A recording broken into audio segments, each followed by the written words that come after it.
Is Disney headed the right direction?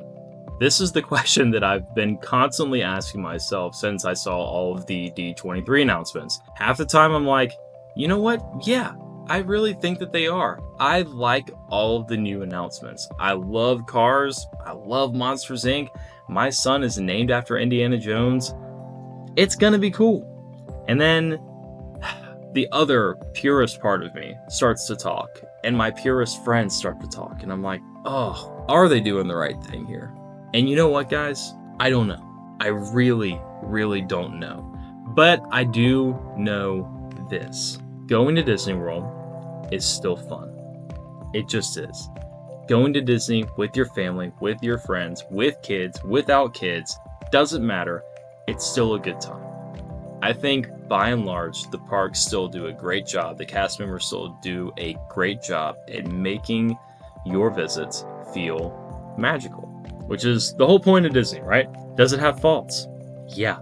The DAS system is broken, and I will just call it that. I think that that's what it is. I think the DAS system is broken right now. I think Disney really overcorrected, and now they're going to have to backtrack a little bit and make the barrier to entry a little bit easier. If you don't know what DAS is, by the way, DAS is just Disney's acronym for disability services for guests that need special accommodations to get on rides and stuff like that. Getting back to the other stuff for a minute, I was talking with some friends of mine. Friends that I went to Disney World with back in April. You can watch that video here. We were talking about specifically the Rivers of America probably getting canned in favor of Cars Land.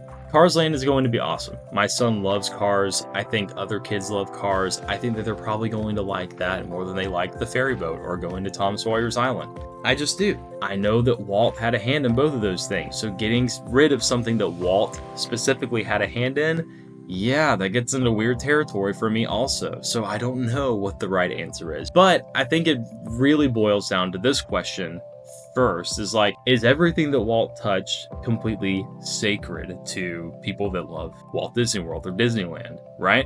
Is everything that he touched, everything that he had a hand in, is it off the table for manipulating, correcting, any of that stuff? If it is, then we just have to build a bunch of other stuff around that stuff, right? Which obviously, at some point, we're going to run out of land. If it's not, then we're able to manipulate things some. And if we're able to do that, what stuff has to go or what stuff can go? I think that at the end of the day, the more that I've sat on this specific one, if it's something that I myself have never actually gone out of my way to go to or visit, then not a lot of other people are probably doing that either. Which means to Disney, maybe we should go ahead and retheme some of this stuff. Now, in this conversation with my friends, as we were talking about this, it became quickly, are we just going to get rid of everything then?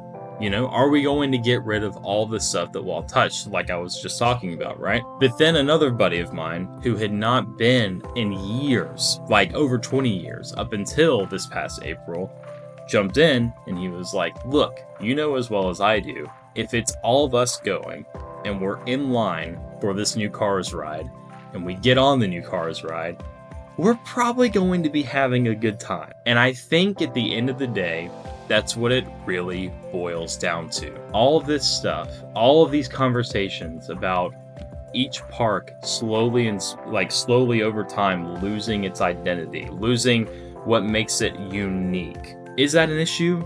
Yeah, I think ultimately it is. I think Disney has some soul searching to do, to put it mildly. Do I think that what they're doing right now is going to be irreversible damage to these parks over in years to come? People are saying specifically, right, like Indiana Jones doesn't belong in Animal Kingdom. I get it. How does it make sense? I don't really know. But do I love Indiana Jones? Well, yeah. Is there a lot of stuff to get me over to Animal Kingdom right now? Honestly, for me, not a ton, man. Like, I like Avatar.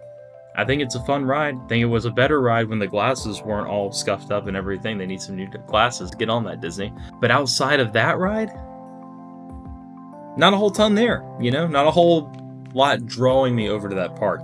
If I ever have a 3-day trip, that's usually the park that gets axed. and I'm usually not going to split one of my days to go to that one and another one. So ultimately, guys, at the end of the day, this conversation will probably continue to ensue over the next 5, 6, 7 years as Disney polishes all of this stuff off and finishes it up. I want to hear from you. What do you think? Are Walt's projects so sacred that we can't touch them at all? Or is Disney a company that should be pushing forward, but should be pushing forward correctly and not haphazardly? These are the questions that I'm constantly asking myself, you know, when it comes to theme parks specifically and when it comes to Disney parks specifically. Let me know what you think about it in the comments. Like, comment, subscribe. All those things help a ton. Appreciate you clicking on this video more than you know. If you want to see more like it, there's plenty of backlog on this channel for you to check out, and I've got a lot of shorts as well. Thank you again.